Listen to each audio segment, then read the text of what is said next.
Dímelo, Febru, si tu pasión son los autos y la velocidad, llegaste al lugar indicado. Bienvenido a Extreme Studios.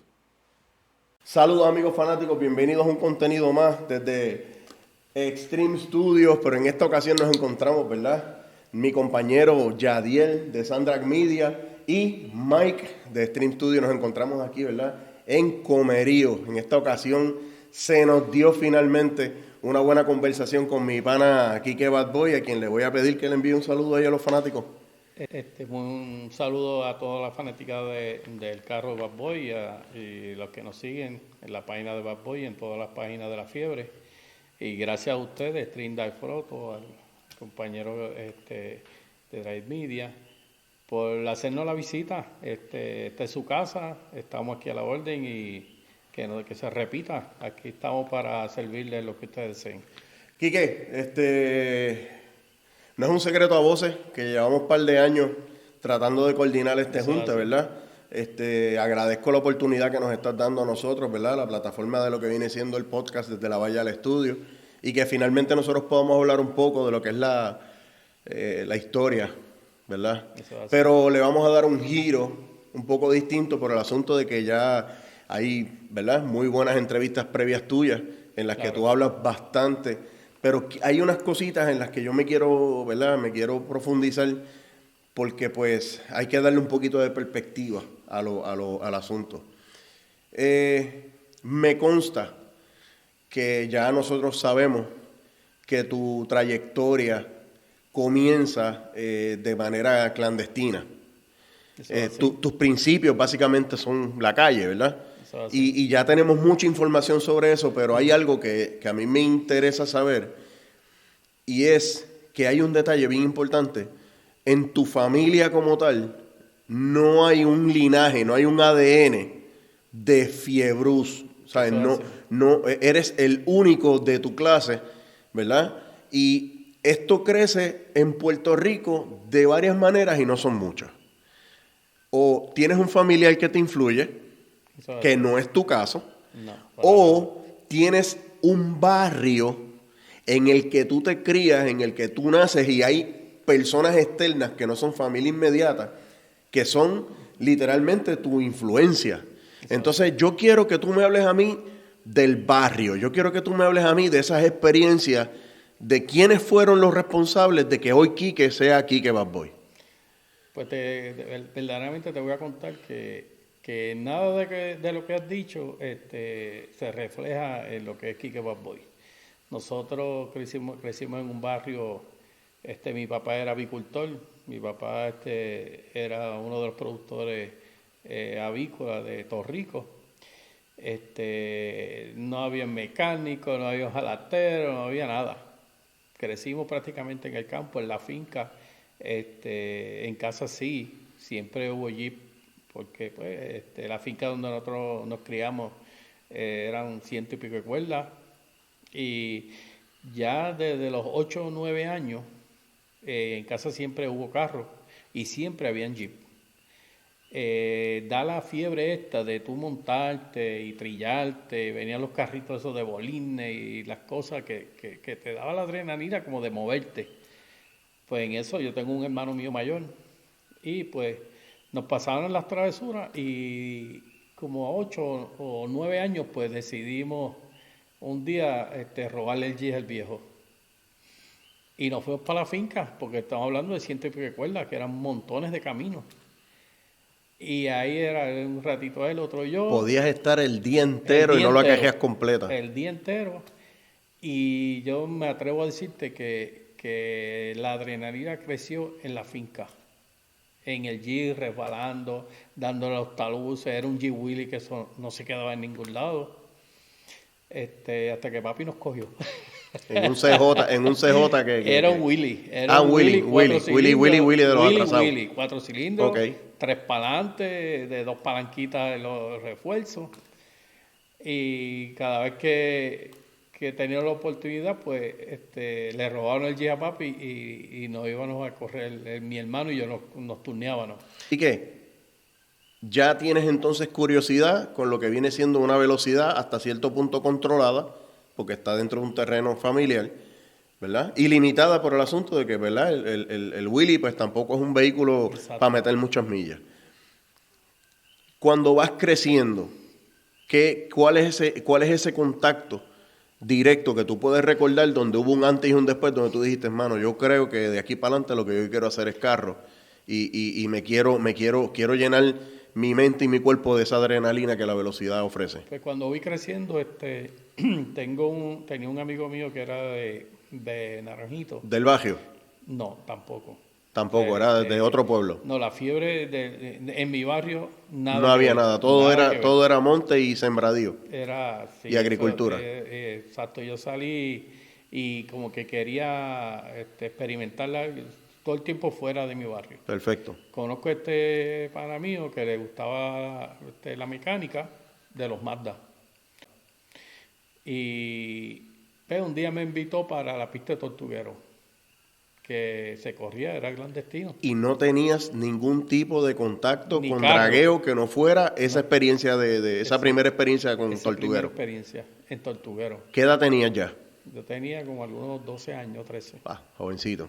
Sí. Y ahí fue que empecé a ver lo de la fiebre. ¿Qué recuerdas de esa primera experiencia de Tortuguero? ¿Qué viste que tú dijiste? Algo desagradable. ¿En serio? Algo desagradable porque allí sí se corría el garete. Sabemos. Y vi un accidente donde vi unos tipos volar en el aire con unos cantazos y yo chamaquito y andaba con ese amigo mío que tuvimos que montarnos en el carro y desaparecernos. Y eso me creó una mala experiencia, pero se me quedó la adrenalina de seguir. Cuando cumplo como los 15 o 16 años, el viejo mío nos compra un Corolla. Unos Corollitas. A mí mi hermano compró uno para él. Mi hermano de fiebre nada. ¿Qué año el Corolla? Eran de los 79. O sea, el famoso SR5, el Corolla... No, Corolla. Pues sí, Corolla. El SR5 el de los Fleal, sí. Entonces, mi hermano era más, le gustaba más la escuela, le gustaba más la tecnología, le gustaba mucho libros, cosas. A mí me gustaba la fiebre. Y yo con ese Corolla, ese episodio ya yo lo hice. Claro. Y le monté pistones, le monté 20,000 mierdas para hacerlo con Welber, y un montón de cosas, pero una combinación, un desastre. Y vino un pana mío de Barranquita con un cajito que estaba con un carburador de fábrica, pero estaba bien combinado y me dejapó una clase de pela. Y yo dije, esto no es lo mío. Y ahí cuando tenía el pana mío que bregaba con Mazda, vendo el Toyota y compré un Colt y lo hicimos rotativo. Básicamente esa es lo que viene siendo, ¿verdad? Tu historia, que es la que entonces te lleva a la parte del clandestinaje. Es correcto. De tus primeros pasos, sí, ¿verdad? En el clandestinaje. En ese tiempo, que entiendo yo que debes tener, no creo que tengas 20 años, porque si ya a los 16 tenías el Corolla, ya lo habías negociado y ya tenías el Colt. En ese tiempo, ¿qué personalidades comenzaste a conocer que todavía hoy puedas recordar? Mira, en aquel tiempo se corría en tal sitio y corría con fulano y fulano. Bueno, nosotros corríamos, cuando tenía el Colt que lo hicimos rotativo, sí. Nivo Racing, que ya corría, no tenía todavía el carro de pista, pero tenía ya Mazda también dando sus primeros pasos, ¿verdad? Los primeros pasos con una guagua que le decía Mr. Wagon, un SR5. Estaba Sammy Promotion, también con rotativo. Corriano también conocía a Vivo Racing, que para descanse, que ya entraba en esa época de los carros que uno iba conociendo que eran Mazda. Que ellos también siguieron progresando y haciendo sus máquinas para correr en la asfalto. Antes de llegar a la etapa del Jeep, que obviamente viene después del Colt rotativo, hay un detalle que aquí es donde yo me quiero detener, porque tu historia no cuenta nada más de aquí en adelante de clandestino. Ya de ahí para adelante no hay más datos. Y eso me llama mucho la atención porque por lo regular cuando comienza uno en clandestina casi siempre uno termina corriendo en asfalto. Uh-huh. Ese no fue tu caso. Para nada, no. Entonces, hoy día todavía, ¿verdad? Años después, te mantienes, ¿verdad? En el deporte de la arena, en la fiebre que nosotros conocemos como 4x4, pero nunca fuiste una persona de mantenerse en la línea del asfalto. Y cuando miramos todos estos compañeros tuyos, sí, pertenecieron a esa comunidad. ¿Por qué no llegaste al asfalto y dejaste la etapa de las carreras de dragueo en el clandestinaje y te fuiste al lado opuesto?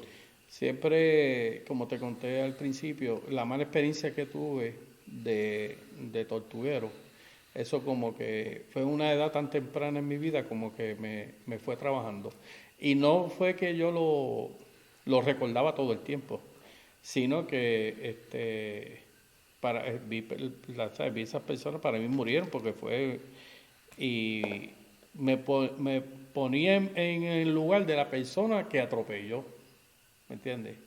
Porque pues ya el otro, el que le dio, pues murió, pero el que atropelló, que lo hizo inconscientemente, porque él no fue allí a atropellarlo, pues yo me puse que yo fuera guiando ese carro, ¿me entiendes? Sí, el nivel de responsabilidad. El nivel que es mi conciencia, que yo iba a estar con toda mi vida si hubiese atropellado a una persona corriendo clandestino.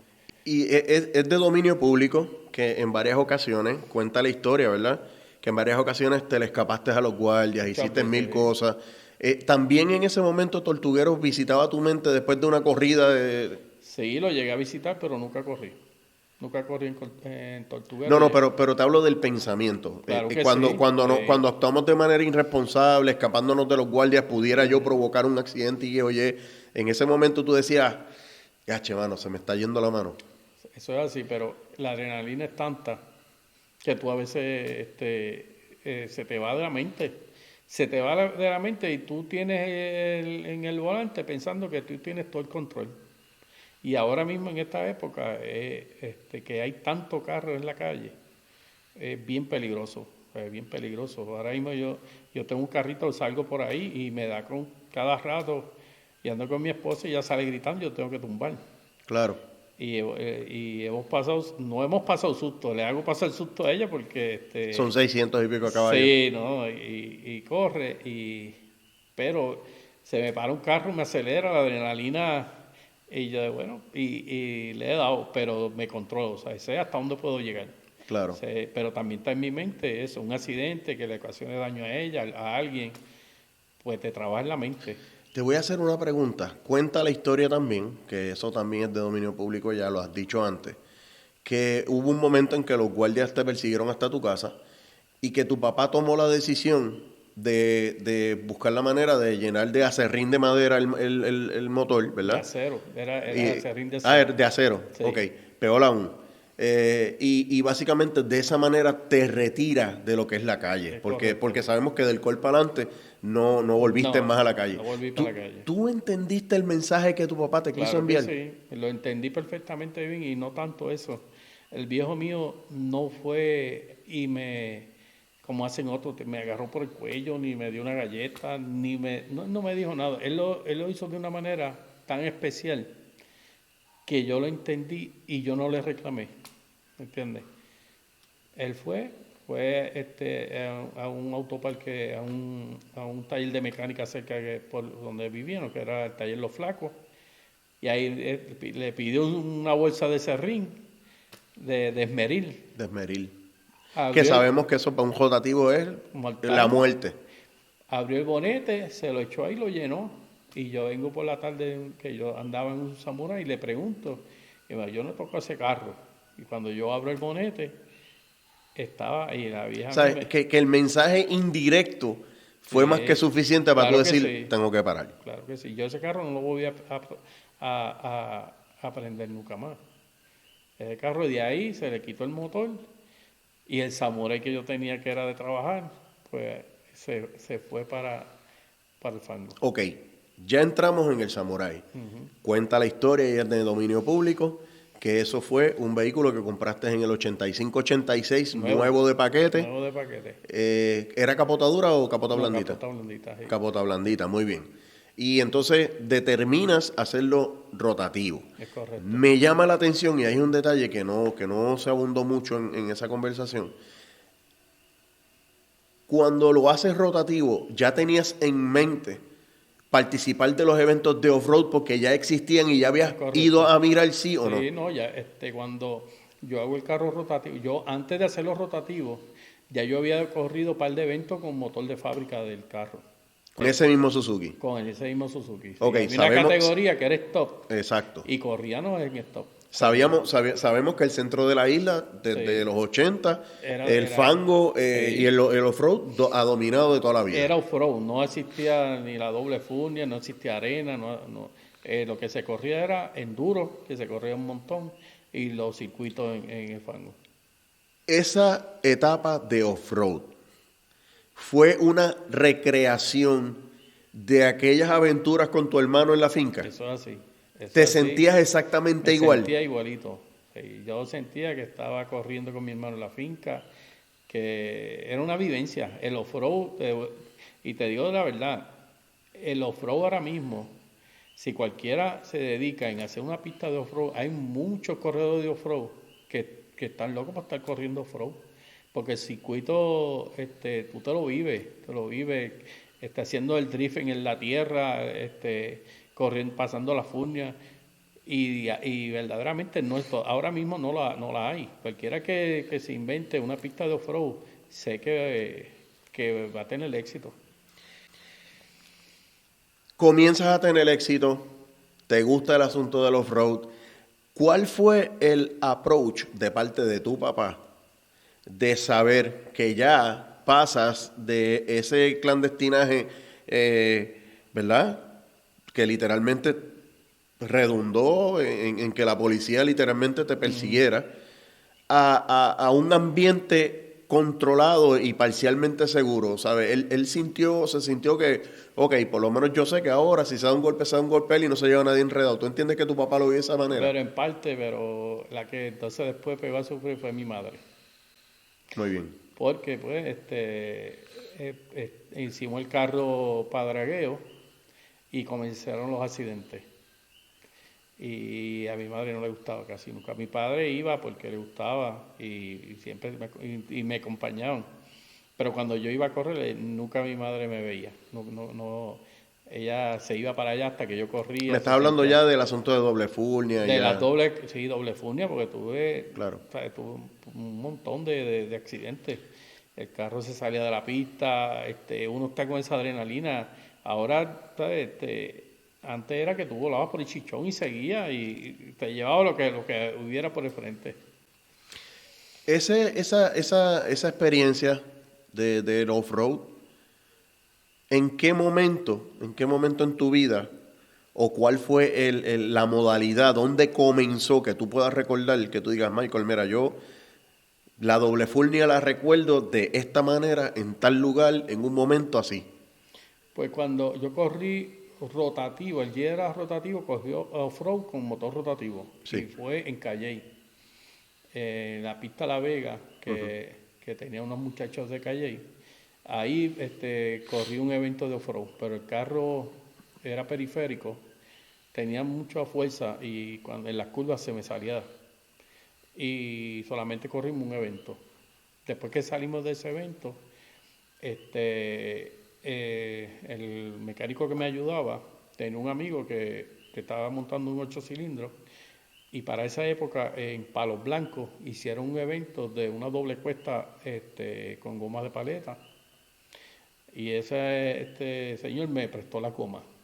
Me dijo que el carro se oye con poder. Era 12A, no era 13B ni nada de eso. Me dijo, la goma de mi carro, ese carro las mueve.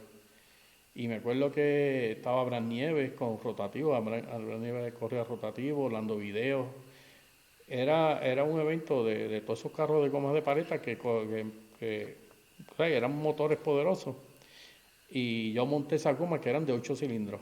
Y corrí un solo cambio. ¡Qué locura!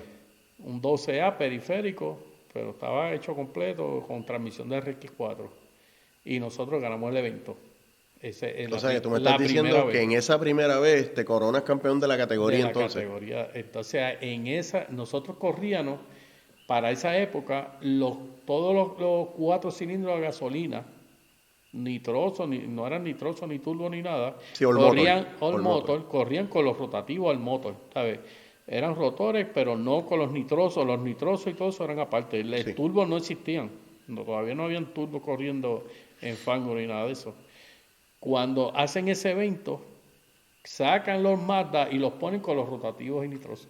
Ahí fue que empezaron la categoría rotativos y nitrosos. Pero lo sacan por el dominio que había sobre los Exacto. 4 cilindros, ya era un abuso. Exacto. Y- Y nos sacan y nos ponen con los nitrosos. Quique, hay algo que me llama la atención y para mí es súper importante tener ese detalle.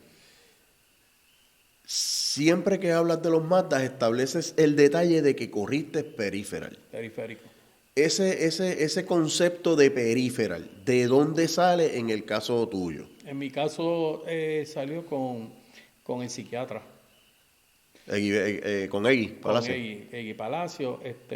Una vez yo estoy haciendo un proyecto por el área de donde tenía el taller y me da con visitarlo y conocerlo. Ya yo tenía, yo estaba con el motor 12A en el cole, era overlay y escape, Sí. y puente, era puenteado. Cuando yo entro al taller de él, preguntando, mira, yo tengo un call así, qué sé yo, y él me dice, mira, y yo le quiero empezar a correr lo que es los Jeep 4x4, esto y lo otro. Sí, porque ya estabas en la transición. Sí, ya ¿verdad? estaba en eso de ya el call lo había parado y me da con ir a donde Egui. Y él me dice, mira, lo más que tú le puedes sacar para tramos cortos es este motor. Me enseñó un motor que era Factory Racing, que el Bello. motor ya venía preparado con sus tornillos y todo. Tú montabas la araña con tornillos. Pero me habló de que para esa época que uno está empezando, me salió un montón de dinero que yo no podía. No, y de Para hecho, nada. todo lo que es Factory Racing, pues era un motor que en aquel momento estaba súper mega probado. Sí. Y pues eran motores que aguantaban 1 hora y pico en un circuito. Sí, bien ¿Sabes? brutal. Que realmente pues generaban fuerza. Más Y- de 200 caballos. Bien brutal. Y él viene y me dice, cuando me dice el precio, yo, pues, se me abrieron los ojos y en eso veo, él tenía así rotores, housing tirados como para De piezas, basura, sí, de de piezas. piezas. Y veo ese housing que era Factory Racing, que era para botarlo. Y yo le pregunté, ¿y ese housing? No, eso es para, ¿me lo puedo llevar? Y yo vengo y me lo llevo. Y ahí cogí la idea. Ese era el molde. Ese fue el molde que yo utilicé. Y De cuando los porteos eran cuadrados, me acuerdo que pues yo era el llegué a cuadrado, verlo. pero el otro lo hicimos redondo. Exacto, claro. Porque se lo llevé a un amigo mío que es Ángel La Loma. Y ahí le hizo el roto, le puso los tubos y 2 gomas y un Weber. Y por cierto, te hago la pregunta de esto porque tengo un amigo mío que es de Yauco, mi pana Richard, y Richard me dice que él recuerda, el chamaquito, que en un momento tú fuiste a una doble cuesta en Yauco y que el primer carro peripheral que él vio en su vida fue tu Jeep. Sí, era En aquel tiempo, Sí. ¿verdad? Con el Weber hacia arriba, Sí. la manga, las precintas, Sí. y que tú Siempre. tuviste la amabilidad y la experiencia de que él fuera a mirar el carburador, ¿tú me entiendes? Él preguntaba, mira, pero esto no se sale, y movía el carburador así, tuvo una muy bonita experiencia contigo. Pues esa idea de de manga, agarrado con agarradero y todo eso, pues me la dio Egui Palacio. Porque yo vi que él me dio muchas ideas de como lo mío era para coger Tramos un cortos, fango y sí. eso, pues, y en tramos cortos me dice, esto es lo que le va a dar el carro. Doble Fulnia. Bastante relevante en el momento. Se hablaba de Quique, se hablaba, ¿verdad? De todo lo que Quique tocaba, que era peripheral, dominabas la categoría. Fueron buenos tiempos. Demasiado bueno. Fue una época que yo te digo que nosotros corríamos todos los fines de semana. Todos los fines de semana. Te estoy hablando que yo creo que visité todos los pueblos de la isla. En casi todos los pueblos se hicieron pistas. Y era una fiebre de que llegaba el viernes y ya el domingo ya íbamos a correr. Y a veces nos iban los sábados. y era sábado que llegábamos a la pista y amanecíamos en la pista. Era una fiebre que era así. Quique, ¿en qué momento la cosa cambió? Porque si hay algo que a ti te ha distinguido en este espacio de tiempo, en este deporte, es la gran cantidad de distintos proyectos que tú has tenido. Eso es así. Todo comenzó con el Capotadura, ¿verdad? Que eventualmente terminó volcado y lo devolviste, un revolú brutal. Pero ya entonces comienza la era de una vez montaste gomas paletas, ya empezaste con los chasis. Tuviste la bañera, que esa fue uno de los que más el público recuerda. Tuviste un 80, Sí. recuerdo yo, plástico. Pero dentro de todos los que tuviste, hay uno que me llama mucho la atención y yo creo que el público que es OG, ¿sabes? De los 90, que más recuerda. Pero yo quiero saber de dónde rayos tú sacaste la idea de montar una caja de Porsche en un chasis para el fango. Pues mira, conozco a este amigo mío, cuando yo hice la bañerita, que era como negro con colores, ese carro, pues, ese carro era no sé si lo oíste mencionar, de los flacos. Ellos corrían asfalto. Era un Suzuki 80, que fue uno de los primeros Suzuki 80, mecánica de los flacos, no sé si lo oíste mencionar, que era de Barranquita, que llegó a ser 11 segundos para esa época, 13B al motor. Pues ellos mandan a hacer con ese muchacho, mandan a hacer esa bañerita para correr asfalto. Sí. Entonces, ellos eran mecánicos de mi carro. Y un día yo voy al taller y ellos me dicen, mira, yo tengo un amigo mío. No, antes de ese. Antes de este. Antes de ese, sí.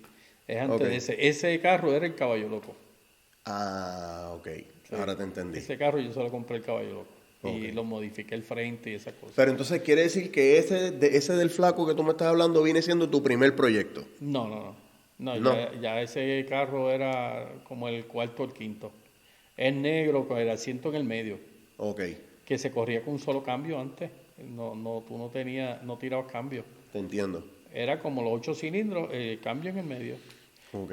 Porque entonces, que te está contando, esa caja, pues los flacos la mandan a hacer y ellos me dicen, mira, yo mandé a hacer esta caja, esa caja la usan mucho para el fango.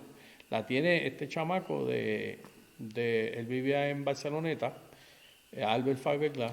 Por cierto, en la época 80-90, el único Porsche que existía era el bolillo. Era Que era trasadito. caja de Porsche, ¿verdad? Sí. Y era tipo fonical, ¿verdad? Exacto, Y era sí. con motor de Volkswagen en el asfalto. Pero esa bañera, pues, Albert la hizo para los flacos. Entonces los flacos me dicen, mira, no la vamos a usar. Si quieres, pues págasela al hombre, porque yo la mandé a usar. ¿Y qué te llamó la atención de un Porsche, sabes? No, pero esa no era, te estoy hablando De la bañera. de la bañerita Exacto. primero. Y Y ese- ahí es donde conozco a Albert, el Exacto. que brega con las cajas Ahora de te Porsche. entendí. Le compro primero esa, que lo monto en el 13B. Exacto. Lo estuve corriendo un tiempo y qué sé yo. Y yo tenía un Porschecito 930, era 911, pero con body 930, que es ancho. Sí. Y después de eso, compro un 930 original, que todavía lo tengo, que lo estoy restaurando, de unos motores de esos de ellos. Y tenía los dos Porsche y ese otro, pues ya estaba bien deteriorada la caja. Y le digo a Albert, mira, yo tengo este Porsche, quisiera restaurarlo. A Albert, porque él tenía un body kit y era en Fiberglass. Y él me dice, si tú tienes el otro, véndeme ese. Y yo le dije, es que yo como que quisiera restaurarlo y hacerle una caja como me gustaba el sistema de Volkswagen, como para correr el fango. Me dijo, vamos a hacer una cosa, yo te voy a hacer la caja del carro por el cajo. El cajo estaba bien matado, sabía que era 911, era 60 y pico, era bien Wow. atrasado, con un Weber y qué sé yo. Y yo le dije, no, tienes que darme algo. Y me acuerdo que me dio como $3,000 o $4,000 y me hizo la caja. Y entonces cuando me hace la caja, ahí es que yo empiezo con el invento de 3 rotores. ¿Tuviste que alargar el chasis para el cambio? Sí, eso se hizo un chasis nuevo. Okay. No usamos chasis de Suzuki ni nada de eso. Eso se hizo un chasis que me lo hizo en la Loma Angue. Lo hicimos pero tubo cuadrado, Sí. caldera, y se hizo nuevo completo. Cuenta la historia que tu entrada a los tres rotores viene de que aparentemente entras a un taller, ¿verdad? Del Wilber. Y ves literalmente, ¿verdad? Un motor del torpedo. Es correcto. Parece que te sedujo, Demasiado. encontraste eso demasiado atractivo Ajá. y adquieres un motor de eso. De ellos mismos, ese mismo carro. Y te conviertes básicamente en el segundo proyecto en Puerto Rico en tener un 20B, ¿verdad? Eso es así. Ese carro era un LR100, que era de sistema 101. Sí. Y ellos trajeron 3 motores de Estados Unidos, 3 rotores. Y ese carro tenía ese sistema completo puesto, 2 turbos, todo. Ellos iban a quitar ese motor porque ya habían pedido unos biles para hacerlo todo completo. Y Wilber, el chasis, me dice, mira, ese motor lo van a vender. Y me hizo la conexión y yo adquirí el motor. Pero fue de una. Eso cuando yo vi ese motor, pues yo siempre estaba con 13B. Y cuando lo vi 3 rotores fue el primero que vi, en el momento. Y ahí adquirimos ese motor. Inicias con todo el invento de turbo. Twin turbo. Sabemos que comienzan las protestas. No habías terminado el carro, ya las protestas estaban allí. Eso es así. Y entonces decides hacerlo peripheral. Lo hago perífera. A mí, yo te voy a decir la verdad, el tiempo que está haciendo este carro ahora y lo que estamos corriendo ahora, era para yo haberlo hecho 10 años atrás o más. La Federación de 4x4, y esto lo estoy diciendo de premisa ahora, la Federación y la Asociación fueron los que me troncharon a mí de que este carro no fuera turbo hace 15 o 20 años atrás. O sea, ya la visión tú la tenías. No, ese carro ya era turbo, y no era un turbo, era twin turbo. Y yo venía con todo, o sea, era para empezar corriendo, porque ya estaban corriendo... Perdóname, ¿qué año más o menos me estás hablando ya? Estamos hablando para el 89 o 90, no, perdóname. Debe ser 90 y algo por ahí. 96, casi tocando los 2000. Sí, ahí es donde los turbos se ponen de moda y ahí es donde... Sí, porque ahí es, yo estoy corriendo.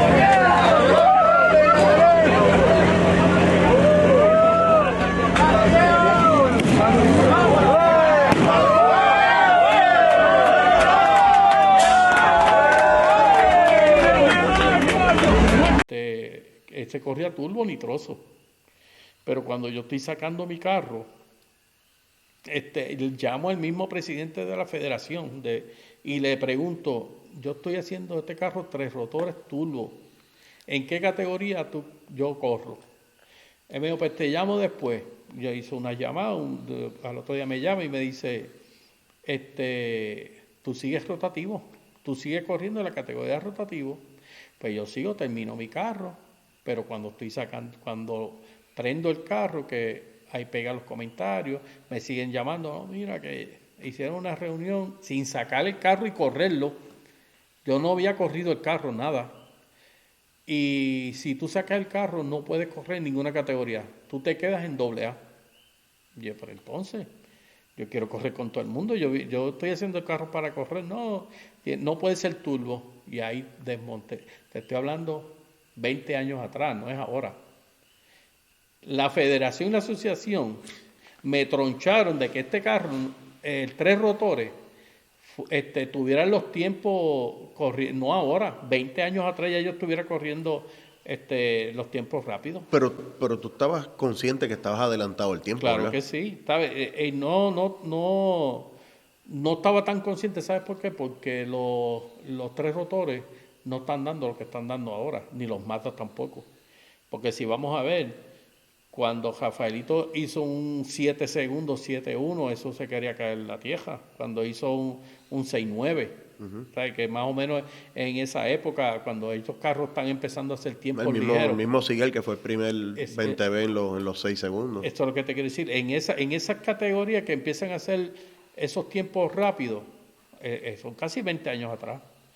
sea que todavía no estaba el apogeo de estar en los 6 bajitos. Sí, pero sin duda alguna, en el momento, ¿verdad? En el momento hubiese sido una problemática bien chévere en ese momento. Exacto. Que tú hubieras salido de allí volando. No, pero te digo, pero que no me dieron la oportunidad de que el 3 rotores turbo tuviéramos corriendo 20 años atrás, que yo tenía ya este carro 3 rotores. Quique. Y con todo y con eso periférico, yo corría con todos los turbos. Claro. Con apenas 500 caballos.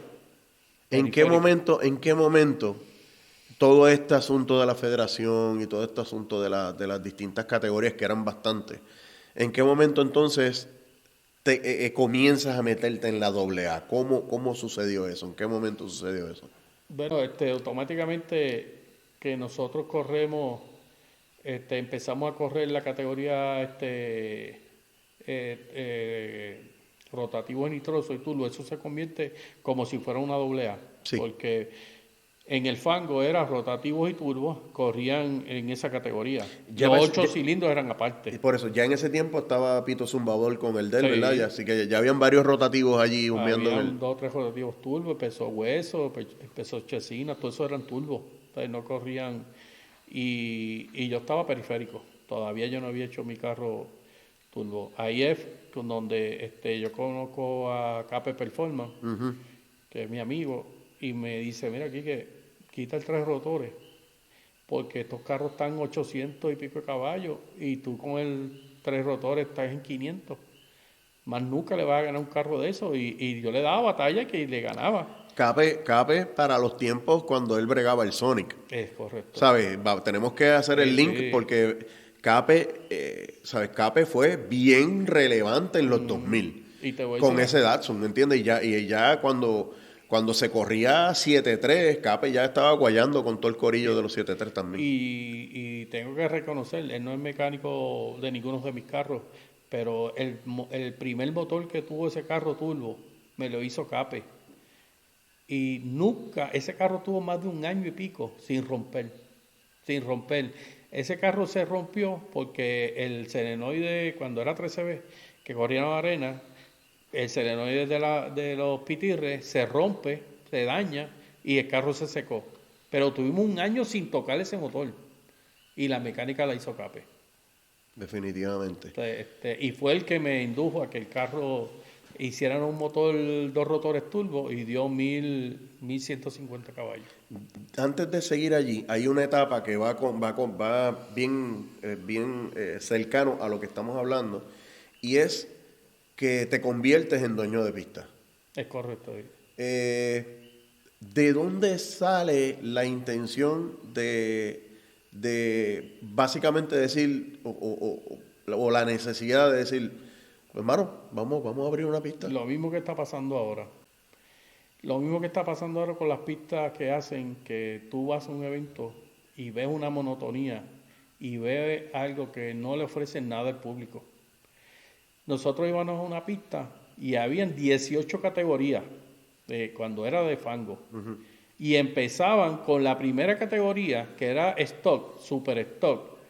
Y nosotros veníamos a correr a las 9 y a las 10 de la noche. La AA, que era la categoría más rápida.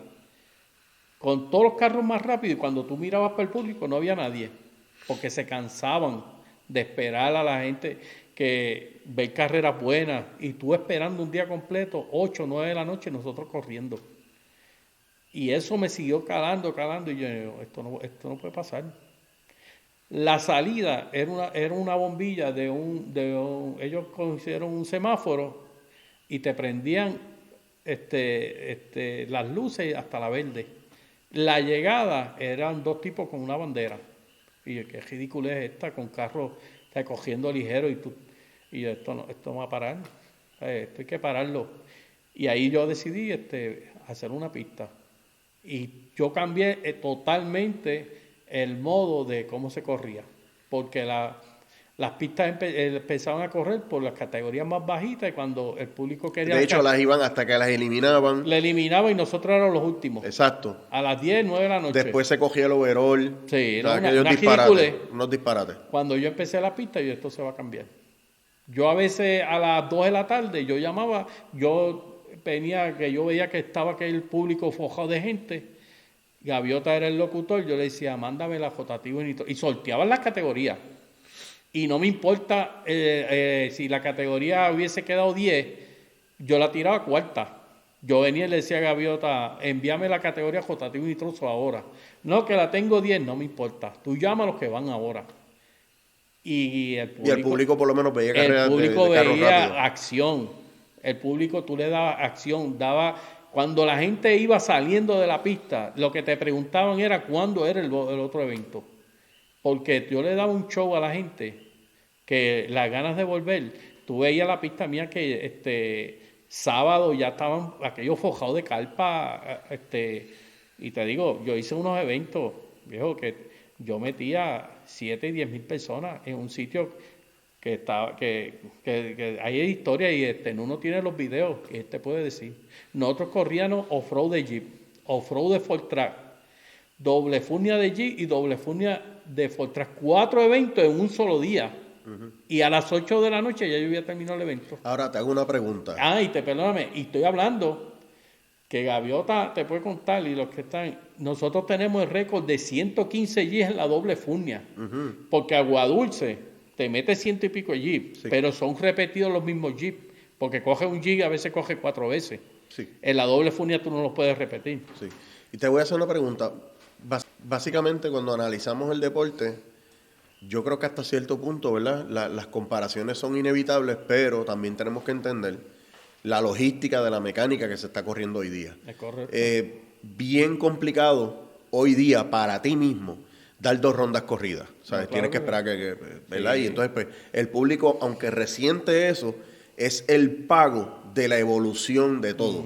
Ahora mismo, ¿verdad? Tienes ahí un motor billet que pues enfría por agua, pero hay que asistirlo con aire, claro hay que ponerle abanicos, ¿verdad? Realmente comparar épocas es bien complicado por el asunto de que en una doble furnia apenas tú podías alcanzar 40 millas y era un tramito corto y obviamente pues a 40 millas tú podías dar 5 pases corridos y realmente el jadeador ni se enteraba.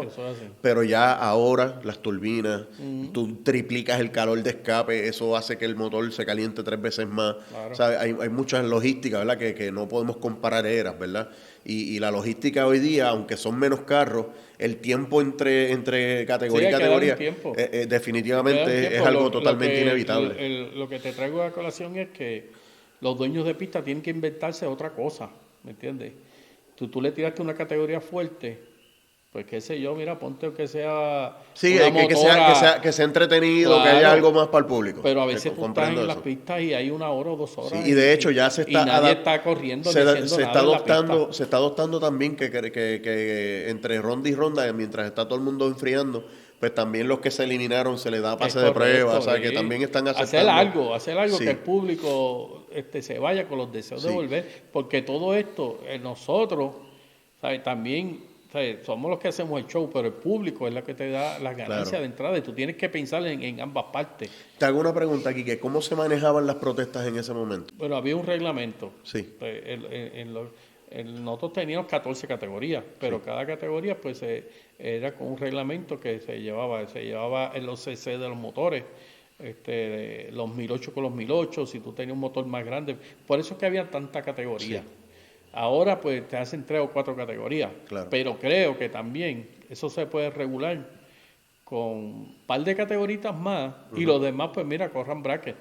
¿A qué se debe que, verdad, escuchando el éxito de contigo como promotor, tuvo un tiempo, ¿verdad? Y luego de eso, pues cerraste la pista? ¿Qué se debió que Lo que pasa es que, pues, llega el momento en que tú quieres hacer las cosas tan bien hechas y a medida que iba pasando el tiempo, iba llegando más gente como que queriendo adueñarse del área o hacerte pasar malos ratos, yo quería tener un control, ¿sabes?, de la pista brutal y era bien difícil tú tener todo el control. ¿Llegaste a experimentar la protesta de corredores en ese aspecto? No, protesta de corredores, gracias a Dios los corredores me apoyaban un montón. Okay. Sí. me apoyaban un montón porque si en las categorías que yo anunciaba iba un solo carro, yo le pagaba la categoría completa. Ok. Tú das tu pase, vas la categoría y vas para el overall. Yo tenía a Wichi Álvarez, que ese señor era de allá de, yo creo que de Utuado, yo no sé, él no me faltaba un evento, él era categoría 8 cilindros alterados, que había un poquito para esa época, después empezaron a montar. Él no me fallaba, porque si él iba solo, ya él tenía los 125 pasitos ganos. Y iba directo para el overall. Y así siempre yo trataba de complacer al corredor y complacer al público. En aquel tiempo, ¿cuál era la premiación de AA? En la AA se daban 600, 400 y 300. Ok, primero, segundo y tercero. Y se daban 125 y 50. Y un trofeo para cada categoría. O sea, se daba un overall de 6 pies. Sí. O sea, tenían un montón de gastos en trofeos. Nosotros gastábamos 1,000 y pico de pesos. Vamos a volver a las ediciones de los carros de Quique. Ya tocamos, ¿verdad?, a Quique como promotor y tocamos a Quique, ¿verdad?, ya como dueño de pista. Tú has tenido muchas ediciones del Bad Boy. ¿Cuál entiendes tú es tu edición favorita? De verdad, verdaderamente, nosotros cuando empezamos con el 13B Turbo, que por primera vez experimento 1,000 y pico de caballos en un carro corriendo en el fango, eso fue una experiencia. By the way, en aquel momento era verte correr era una aventura. Yo tengo fotos de unas carreras en Las Marías donde literalmente brincaste de un cajil y tengo el carro mirando así para el cielo, básicamente trepado ¿verdad?, en el centro de la pista. Eran tiempos bien riesgosos, ¿verdad? Pero ¿qué edición exactamente fue la que de verdad tú dices, este es el que ese de fango? Sí, el 13B, el 13B Turbo. El fango. El evento de Agua Dulce, que no sé si tú has visto ese video. Lo llegaste a correr en 2 gomas, básicamente. Ese carro pasó, yo salgo en primera en el aire yo le pongo la segunda, el carro va en el aire, no toca el piso, cuando yo engancho a la segunda el carro sigue en el aire. Cuando a mí me toca parar, yo no encontraba el pie del freno, porque el carro cae y sigue brincando. Y yo lo que me da es con alar el guía hasta que pude encontrar el freno y frenar y el carro. Y frenaste básicamente de lado en el talud abajo. En el talud y despegué una goma, pero cuando yo vengo de allá para acá, la gritería del público, y eso fue todavía yo me pongo a ver eso y a mí se me paran los pelos porque fue una experiencia brutal. ¿Cuán importante y a qué tú crees que se debe que Quique Bad Boy tiene una fanaticada que te sigue desde los 90? O sea, el papá le contó al hijo y el hijo todavía conoce a Quique, aunque posiblemente vio esta etapa, pero siempre en casa se habló de Quique. ¿A qué tú crees que se debe eso? Es que, bueno, parte de todo esto es que saben que damos el máximo, ¿entiendes? Que damos el máximo, que de momento tú ves el carro que llega a la pista y pega a fallar y pega a hacer un par de cosas. Nos centralizamos en el carro y de momento nos paramos allí y damos un pase brutal. La gente dice, llegamos a la pista y si dimos un fallo, dimos 2, no se van. Están bregando el carro y sé que algo van a hacer. Y cuando yo veo que el carro veo que no va a funcionar bien, pues lo dejo quieto. Pero sé que si son tonterías, pues damos el máximo. Y yo sé que cuando me paro en la luz, el carro va a dar un buen show. Y pienso que eso, pues ha sido la trayectoria del carro, que tarde o temprano el carro va a hacer algo que nosotros le vamos a dar, que el público se vaya contento. Si yo te digo que un 50% de tu éxito, te hablo como fanático ahora, está bien ligado también a que por muchos años has apostado a la plataforma rotativa. Eso así. Y que también cuando hablamos de la AA, casi siempre los V8 tuvieron un tiempo, ¿verdad?, razonable de dominio, Pero Quique siempre estaba con su motor rotativo y en el momento era el único. O sea, cuando todo el mundo perdió la fe y emigraron a otras modalidades, ya sea MR2, 3T, ¿verdad? 4G63. Quique se mantuvo firme en sus convicciones. Para mí, que eso el público lo atesora de manera bien distinta a quizá la experiencia de Quique siendo Quique. Para mí, yo creo que haberte mantenido fijo en tu raíz, cachaste a ese fiebrú madero que es de la mata, y como es el único en la época, era el único, pues Quique me representa. Y te voy a contar una anécdota. Hay un programador famoso, no voy a decir porque es mi pana, en un momento dado se me acerca y me dice, quita el mata y móntate un 2JZ y yo te voy a garantizar un 2.6 en ese carro. Y sé lo que yo le dije, yo voy a hacer 2.6 con mi carro, no voy a cambiar a un 2JZ. Y ya estamos en los 2.7. Y esa persona me hace el comentario y me dice, con lo que tú has gastado en ese carro, tú montas un 2JZ y yo te garantizo 2.6. Y yo le dije, tranquilo, que con mis 3 rotores, yo creo que yo voy a hacer los 2.6. Voy a anotar eso y te voy a hacer una pregunta cuando acabe la entrevista sobre el tema. Ok, Quique, te mantienes fiel a tus raíces, pero esas raíces vienen con un sinnúmero de eventos bien complicados. Y es que es bien difícil separar de Quique Bad Boy la situación de los accidentes. Sí hemos visto un Chesina de la vida,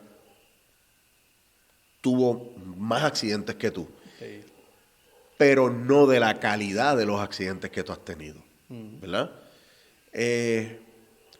Yo quiero hacerte una pregunta. ¿Cómo se maneja en el aspecto familiar? ¿Cómo se maneja el que hoy día todavía estés montado y amarrado con un 5 puntos y que tu familia, aunque sea con las muelas de atrás, todavía te apoyen en tu decisión de insistir, aún sabiendo que a ti te ha costado algunos 5 vehículos de alta gama? Si tú le preguntas a mi esposa y le preguntas a mi madre, yo no tuviera ninguno de los carros. Porque mi madre toda la vida me ha apoyado, pero siempre que voy a correr, pues se ponía mala. Y mi esposa, pues, 1000 veces me dice, Quique, está bueno ya, esos son señales que te está dando, esto y lo otro, pero nuestra pasión es la fiebre. Y mis hijos, ¿sabes? Ellos saben que yo viví bien seguro. El último accidente que tuve, hay un video que está el nene mío pequeño que yo no puedo ver ese video porque él sale gritando de una manera que tú sientes que verdaderamente está sufriendo. Quique,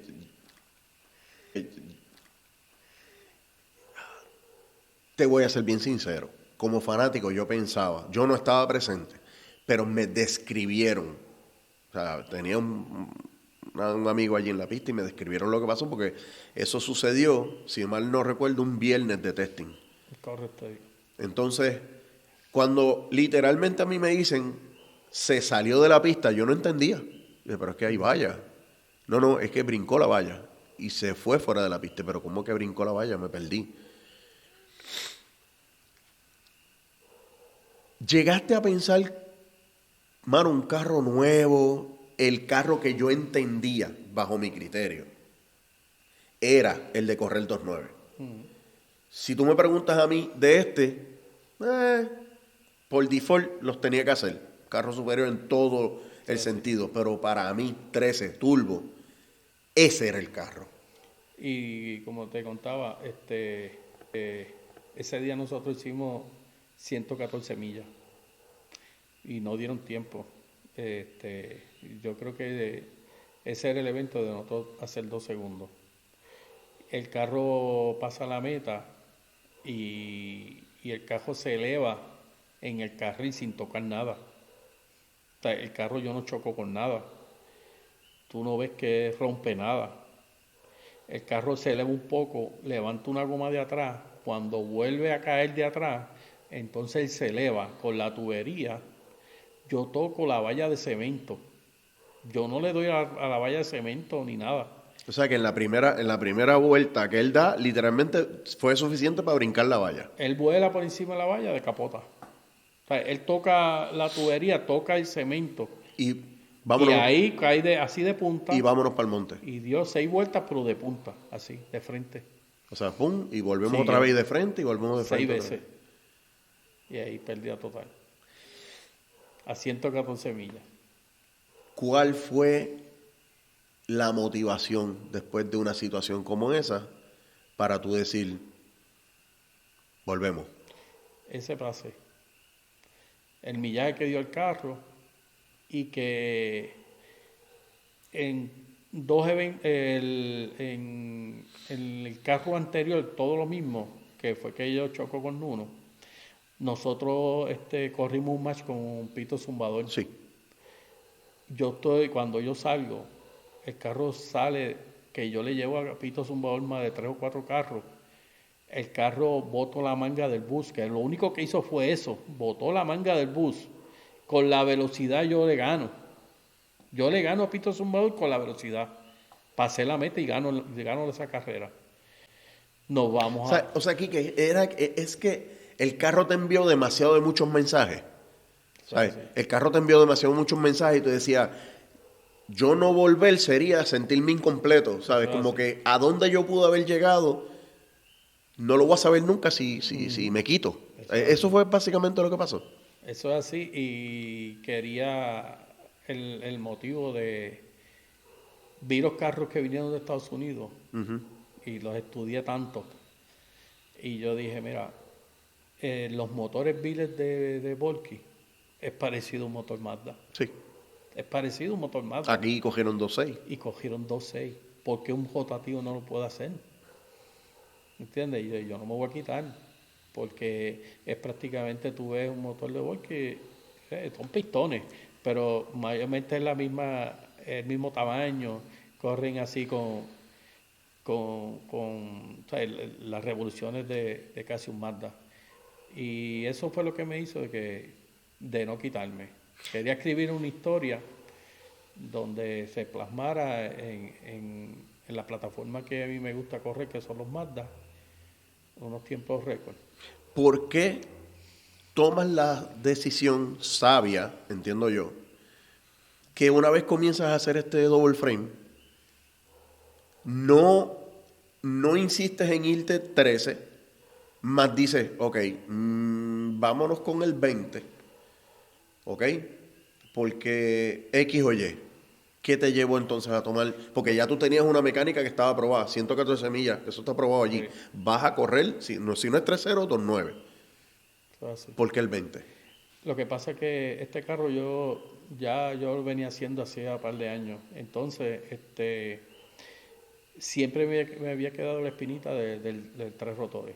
Como corrí tantos años periférico 3 rotores, se me quedó la espina. Cuando me pasa ese accidente, pues yo digo, vamos a terminar el 3 rotores y vamos a hacer los tiempos con el 3 rotores, porque el 2 rotores se nos va a hacer un poquito más difícil. Y después con calma podemos trabajar con el 2 rotores, pero sé que el 3 rotores le vamos a sacar mucho más caballaje. Ya vimos el millaje que hizo el 2 rotores y sé que con algo más el 3 rotores va a estar en los números, y ahí lo hicimos. Quique, ¿pensabas en todo momento que esta era la máquina? Eso es así. No había duda ninguna. Ninguna duda. Y si tú puedes ver el MECTE, nosotros hicimos un podcast con los muchachos. Sí. y a todos se los dije. Le dije, "Oh, vengo detrás de los 2 JZ, porque eran los que estaban en los 2 segundos. Claro. Y yo le dije, y se van a sorprender, porque toda la vida yo corrí periférico All motor. al motor. Y ese motor yo sabía el poder que tenía. O sea, yo sabía que el carro tenía poder siendo al motor. Y yo corriendo con todas estas categorías con turbos y nitro. Y yo era el motor y le daba la batalla y le ganaba y ellos me ganaban. Y yo le dije, ese carro, ponerle una turbina, Va a ser otro. va a ser, va a ser cuento. otra cosa. Y tenía la esperanza de que no me iba a defraudar. Quique, casi siempre las metas vienen acompañadas del líder del grupo, ¿sabes? En este caso, tú que eres dueño del carro. Me consta que cuando hiciste 2.8 y de la manera en que los hiciste, todo el mundo se sorprendió. Pero sale de ti decirle a tu equipo de trabajo, bueno, yo estoy contento, vamos a dejar el carro allí, no me lo toquen. Y tu equipo de trabajo, entiéndase Wilber, Mikey, ¿verdad? Y entiendo que Papito también, Sí. se ponen de acuerdo y conspiran para convencerte de que no, ahora es que hay que coger y tocar aquí y tocar esta tecla y tocar esta tecla porque vamos a correr el 2.7. ¿Tú le compraste la idea? Para nada. En realidad el carro, cuando el carro hace 292, que es el pase de prueba antes de correr con Chesina, Sí. ya yo estaba contento con el carro. ¿Sabes? Hicimos un 292 y ya yo estaba satisfecho con lo que había producido el carro. Y en el pase con Chesina, que se tira el 286, fue el mismo día. Wilber le hizo un par de tocaditas aquí y allá y hacemos 286. Ahí pues ya yo dije el carro promete más de lo que yo me imaginaba. O sea, el carro sé que vamos a tener buen provecho y ahí es donde Wilber se me acerca y me dice aquí que estamos a la mitad de lo que está produciendo el carro. Y yo le dije, pues ahí está y tú dime cuándo me lo voy a montar. Y así fue todo. O sea, todavía pues aún con el tiempo que el carro está haciendo, las gráficas dicen que es 40 pies antes yo le quité la pata. Uh-huh. Y pues eso lo dicen ellos y yo confío en ellos, en la programación, en la mecánica, y a eso vamos, ¿sabes? Ahora mismo pues estamos stand-by esperando que haya un buen evento para volver. Te hago una pregunta. Se comentó por allí que en algún momento coqueteaste con la idea de fabricar un R8 para el asfalto. ¿Eso es cierto? Lo tuvimos. Tuvimos un R8 todo completo. Pero el ambiente no me llamaba tanto la atención como me llama el fango y la arena. Es un ambiente sumamente distinto. La arena lo siento más familiar, lo siento más humano entre toda la gente. Uh-huh. Y no es por decir nada, pero ya el asfalto, tú ves las personas son mucho más distintas. Tú vas allí a la arena y se te vacía una goma y aquel tiene el compresor, va a las millas, el mismo te lo trae. Claro. Hay que desmontar esto, vamos para encima.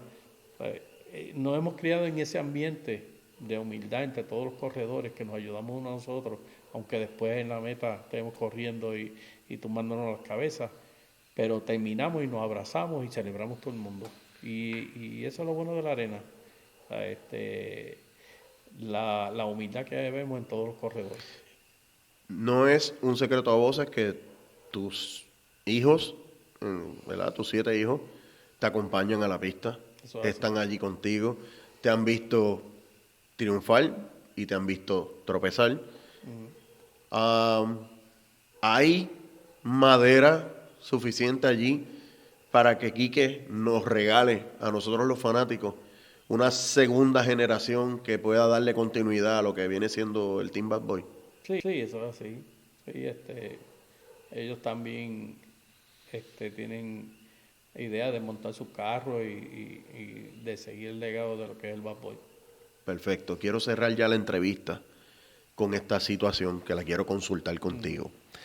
No es un secreto a voces que tiempo atrás fuiste parte de un movimiento, ¿verdad? En cuanto a una preocupación genuina que tienes en cuanto a la categoría, ¿verdad? Específicamente hablando de lo que es la premiación. En ese aspecto, ¿qué tú entiendes se puede mejorar de ambas partes para que entonces provocar dos cosas importantes? Que yo pueda recibir hasta cierto punto un income que yo entienda que yo me lo merezco por la situación y la categoría en la que estoy. Y también asegurar que la categoría AA llene los espacios suficientes para lograr hacer la categoría, entiéndase, con un mínimo de 8 o 12 carros. ¿Qué tú entiendes que debe pasar de ambas partes para que eso suceda? Ya nosotros no nos hemos reunido, pero hemos hablado varios corredores. Estamos en proceso de reunirnos. Nosotros queremos reunirnos y llevar a las pistas, asegurarle a los dueños de las pistas mínimo 8 o 10 carros. Perfecto. Eso es algo lo que queremos hacer. Muy bien. Pero a la vez queremos proponerle al dueño de la pista una buena premiación. Sí. Nosotros sugerimos que la categoría por lo menos pague $5,000. Y eso también incluye que también haya que hacer un esfuerzo en la inscripción, todo lo que sea necesario. Todo, incluso hemos hablado, mira, si tu carro está fallando, está lo que sea, vamos a dar presencia. Claro. Vamos a dar presencia, que los carros estén, y vamos a probar, vamos a llegarle a la pista. Y hay que complacerle al hombre, llevar de 8 o 10 carros seguros. Muy bien. Con el compromiso de que realmente lleguen. Y ahí nosotros hemos contado 18 carros. Sí. ¿Entiendes? Pero casi nunca todos van a estar dispuestos para todos los eventos. Llegan de 8 a 10 máquinas, básicamente es lo que queremos asegurar que de 8 a 10 carros estén en todos los eventos. Nosotros pagamos una buena premiación, claro, de 150, si hay que pagar los 200, se pagan los 200. De inscripción, claro. De inscripción. Ahora te hago una pregunta, Quique. En base a todo lo que hemos estado viendo, me gustaría saber las últimas 3 pistas que hemos tenido, entiéndase Juana Díaz, ¿verdad? Santa Isabel y Guánica, que son las últimas 3 que hemos tenido. Los carros han ido mejorando. Obviamente los carros han mejorado por las piezas que han instalado, programación, etcétera. ¿Podemos decir que ha mejorado de la manera en que se ha trabajado la pista? ¿O podemos decir que ha sido la mejora a las máquinas o ha sido 50 y 50? Para que estos números que estamos viendo se den. Bueno, en realidad han mejorado las máquinas. Las pistas siguen lo mismo. ¿Qué es lo mismo para ti? Tengo que ser sincero, o sea, no puedo ser hipócrita porque la pista de Santa Isabel para mí ha sido una de las mejores pistas, la de Santa Isabel. Santa Isabel. La Roifa. Roifa, ok. Esa ha sido una de las mejores pistas. Allí no llegué a correr nunca y allí quería yo estrenar mi carro, pero cerraron. Pero pasaba lo mismo. Idéntico a lo que está pasando ahora con la pista. ¿Qué hacía la pista bajo tu criterio? ¿Qué hacía la pista mejor? El arreglo de la pista. La pista estaba bien arreglada, tenía buena parada. Mejor que Sí, tenía mucho mejor. Sí. Sí, la parada era mucho mejor. Allí no había que tocar el freno prácticamente. O sea, acá en Guanica, cuando yo fui a parar, yo me llevo la valla pues el carro no paraba. Ahora yo puse un paracaídas para eso, porque puse un paracaídas. Aunque Río Drag era más ancha y tenía mucho más para parar después de la... Río Drag, el problema de Río Drag es que el viento te daba de frente. O sea, esa pista tenían que cambiarla. Y también yo, para parar, paraba bien. La Río Drag era buena porque era una cuesta. Pero los 8 cilindros subieron la cuesta y hasta uno se viró arriba porque cuando fue a parar metió la curva y de los de Estados Unidos. Ellos llegaron y se viró. El Roadster. Pero ahí tienen que mejorar demasiado la pista. La parada, porque te arreglan la pista.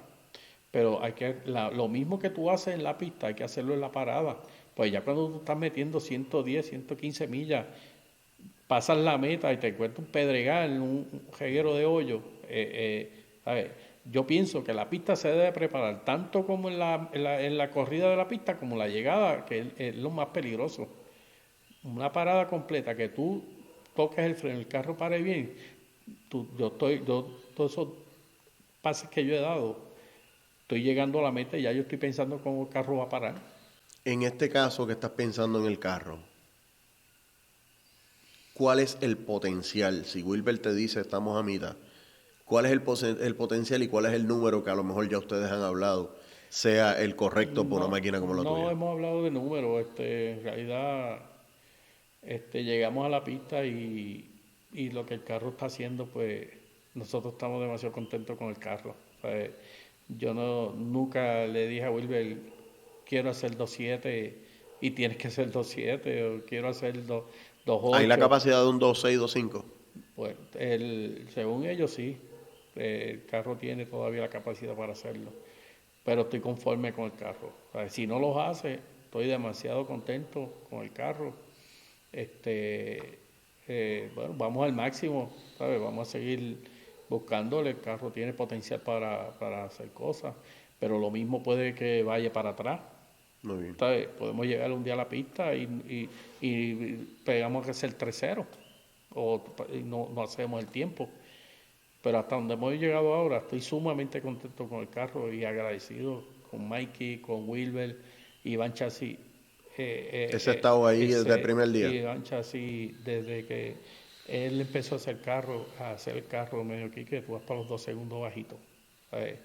Yo tengo que dárselo a ese viejo porque ha hecho el carro de una manera que yo lo único, no tengo que hablar nada del carro, es un coche. O sea, cuando yo me monto en ese carro, yo voy guiando un carro. Perfecto. O sea, no estoy peleando para allá y para acá, y cuando yo suelto el freno, suelto la pata de la gasolina, el carro endereza solo y, ¿sabes? Hizo una buena máquina, Iván Chasis. Mikey Performance es un monstruo. Ese condenado no te coge el teléfono, pero eso es parte de la ecuación. Cuando va a trabajar, trabaja a Tornillo, que es la mano derecha de él. Gargoyle Spain, que pintó el carro y tengo que llevarlo a cogerle pares de cositas. Y el caballote también, Papito Granzami. Ese es un canto de palo, ese señor, ¿sabes? Tengo que quitarme el sombrero delante de él porque no te dicen que no. Y te dice aquí que es esto, y tú le dices esto, y dice que sí, y ya tú sabes. Tú sabes que este último evento, 2 pases malísimos, porque el carro se cruzó del carril y en el otro pase fuimos para la valla. Después él me dijo, Quique, vamos a hacerle esto, y déjasela caer. Y pasó como una vela a la pista. Cuando todo el mundo pensaba que el carro iba a todos los lados, que hasta yo mismo. Claro, crea la duda. Creé la duda de que el carro iba a hacer lo mismo. Y cuando yo veo que el carro va como una vela, yo de aquí dimos el palo porque iba. Y eso es lo que te voy a demostrar, que no nos quitamos. ¿Sabes? En un momento a otro le vamos a dar el show al público para que el público se sienta bien. Quique, ya cerrando esta entrevista, agradezco la oportunidad que me diste básicamente de hoy para mañana. Mi compañero y yo pues coordinamos todo lo mejor que pudimos para poder aprovechar el tiempo. Voy a cerrar mi parte aquí porque ahora mi compañero se va a encargar de hablar del 13B. Okay. Porque esa es tu nueva aventura, ese es tu antiguo juguete. Vamos a hablar un poco de lo que es la restauración. Tenemos el chasis aquí básicamente que nos gustaría hablar contigo sobre el tema. Y esa parte le toca a Yadi. Así que de mi parte, Quique, súper agradecido de que me hayas recibido aquí, ¿verdad? En tu casa. Y hermano, te deseo éxito y espero que ¿verdad? Que podamos ver más pases. Claro que sí. De por lo menos 2.7, 2.8, que te mantengas jangueando allí y que te disfrutes la máquina. sabiendo ya, ¿verdad?, de antemano la gran cantidad de tropiezos que habías tenido, y creo que llegó finalmente, ¿verdad?, el momento de finalmente disfrutarte, ¿verdad?, lo que está pasando en esta etapa de tu vida. Te doy las gracias porque estos momentos son parte de que tú en tu vida recuerdas, y en la trayectoria que uno lleva corriendo la arena en el fango, y demostrarle al público que no tanto nosotros somos personas como muy corrientes, como eres tú, como es aquel. Lo que pasa es que nos apasiona un deporte como es la arena, que todo el mundo a veces dice, pero ¿por qué tú estás ahí? ¿Por qué no tienes caballos? ¿Por qué no tienes motora? Porque nos apasiona lo que es correr la arena, lo que es correr el fango. Y nos gusta estar con la gente y compartir con todo el público que va siempre a la pista y darle un buen show. Así que le doy las gracias a todos los que asisten a la pista y que van con nosotros siempre a ver el carro. Y allí siempre estaremos dando el máximo del Bad Boy. Gracias, porque también te has comprometido con tus fanáticos y le has dado lo que ellos han querido y más, ¿verdad? Has ido al extremo, y creo que definitivamente todos esos fanáticos que están viendo esta entrevista ahora mismo pues agradecen el esfuerzo de tu parte, y también reconocemos el esfuerzo de tu familia, ¿verdad?, de soportar esta carga. Sí. Así que a todos esos fanáticos, ¿verdad?, básicamente termina mi parte aquí, pero nos vamos con Yadiel ahora en una segunda intervención. Vamos a estar hablando de lo que es el proyecto, ¿verdad?, del 13B. Y mano, no se diga más nada, Quique, vamos al mambo. Gracias por venir. Vamos ahora al otro salón. Claro que sí. A todo ese corillo bien importante, ¿verdad?, que si no estás suscrito a nuestros canales, simple y sencillamente estás perdiendo el contacto con, ¿verdad?, el mejor contenido de dragueo en arena que hay en Puerto Rico. Y se te pueden olvidar muchas cosas, pero no se te puede olvidar que Papá Dios está ahí para ti, corillo. Cheque, los veo en la próxima. Cuídense.